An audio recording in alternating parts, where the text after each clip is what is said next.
تأهلنا لكأس العالم، مبروك علينا. بهذا التأهل واش ما نبقاوش نعاودوا نفس الهضره ونعاودوا نفس الانتقادات، كون غير بدل، كون غير جاب، كون غير فعل، كون غير ترك؟ واش هذا التأهل كان تأهل مستحق؟ واش حنا بهذا التأهل اللي تأهلنا 6 مرات لكأس العالم التابعه بأننا غادي في نفس الطريق، يعني طريق النجاح، وأن الإدارة أو المسؤولين على الكرة راهم ناجحين وأنهم كيستحقوا التنويه، وأن الانتقادات اللي كطالهم هي مجرد انتقادات من أعداء النجاح؟ بلاتي هذا الشيء كله غادي نشوفوه من بعد شويه.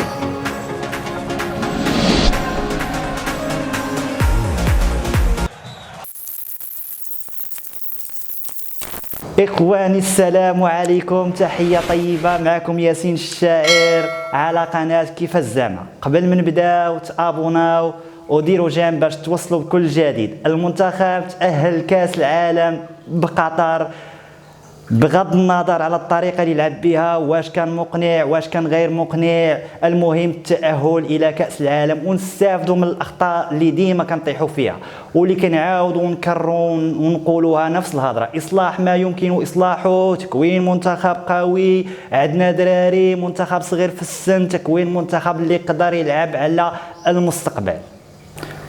وتقول واش هذا المستقبل وصل؟ باقين عايشين في الماضي، باقين تنعاودوا نفس الهضره. كون غير لعب الدراري البطوله، كون غير جاب الدراري ديال الوداد والرجاء، كون غير خلاها البصوفه، كون غير عيطوا لزياش، كون غير عيطوا لحمد الله، كون غير بدلوا المدرب.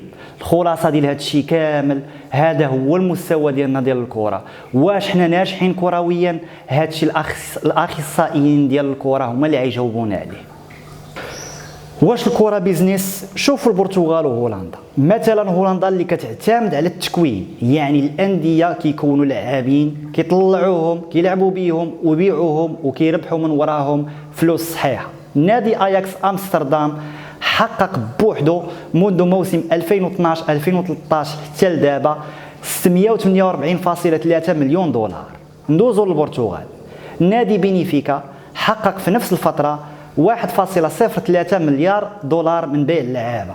ونادي بورتو اللي حتى هو برتغالي حقق 731.58 مليون دولار من بيع اللعابه حتى هو.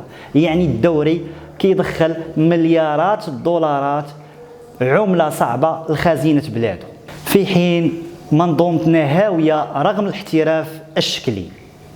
الرؤساء ديال الانديه غير تيوصلوا تيجيبوا مدرب عالمي كيف ما تيقولوا، تيشريو لعابه واجدين، تيربحوا لقب ولا جوج الالقاب باش ترضي عليهم الجماهير وتوصل الانتخابات البرلمانيه وينجحوا، اللي هذا هو الهدف ديالهم، ماشي قلبهم على الكره، ولا يطوروا المنظومه الكرويه ديالنا بحال اللي دارت البرتغال ولا هولندا.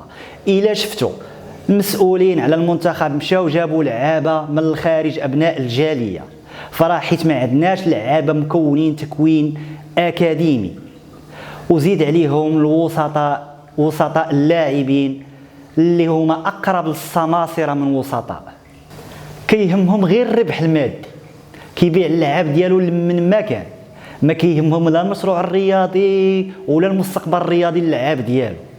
هنا ما كنتقدش من اجل النقد وصافي، ولكن تأهلنا لكأس العالم بقطر، هذا هو المهم. ورسالة لبنات بلادي، ديما سيروا تفرجوا في منتخبكم في قهوة فين ما بغيتوا، راه ماشي نتوما اللي قواصة، راه المسؤولين ديال الكرة في هاد البلاد هما القواصة الكبار. والسلام عليكم، وما تنساوش تابوناو وديروا جيم.